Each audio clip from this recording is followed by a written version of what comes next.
Black boys and girls need to be reminded of their history and by extension their value to truly free themselves from the shackles of slavery and colonialism that has left to this day. It's with this thinking that retired teacher Garth Nicholas founded the Great Africans in History essay competition to challenge secondary school students to learn more about their culture and ultimately improve their perception of self. Janine Brown reports. Garth Nicholas founded the Great Africans in History competition in 2016. It was inspired by a unique encounter.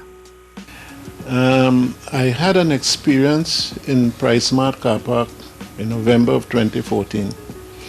A young man selling oils to keep your car clean approached me. I told him I don't need, but I'll buy because I consider you to be a young black businessman. And I prefer you have that in your hand rather than a nines. And realizing I'm in education, realized that he did not do much with his education. After speaking to him, I told him that the first university in the world was in Timbuktu in Africa. And his response was, "So you mean to say that we are not the most stupid people in the world?" And that was a revelation for me. Just 1 year later, students from 8 schools across the country have come on board.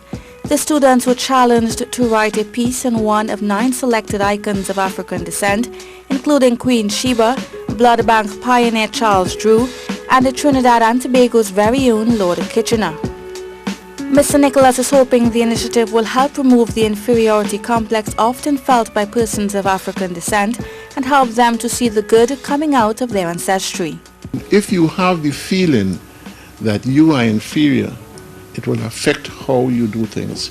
If you have the feeling that you are not inferior, if you have the feeling that you can do it, then it will reflect in whatever and everything that you do. And that's what I hope to achieve. And while he says he was pleased for the most part with the volume of students participating, as well as the quality of the essays, he is hoping in years to come the competition will be even bigger and better. He says, however, some assistance would be needed to help the program take off in a big way. I'm doing it on my own, all right?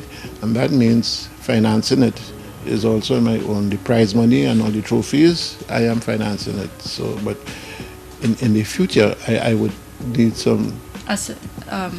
Yes. We welcome people coming on board. Yes, for sure. The competition is expected to last until the year 2025 as part of the UN's declaration of 2015 to 2025 as the decade for people of African descent.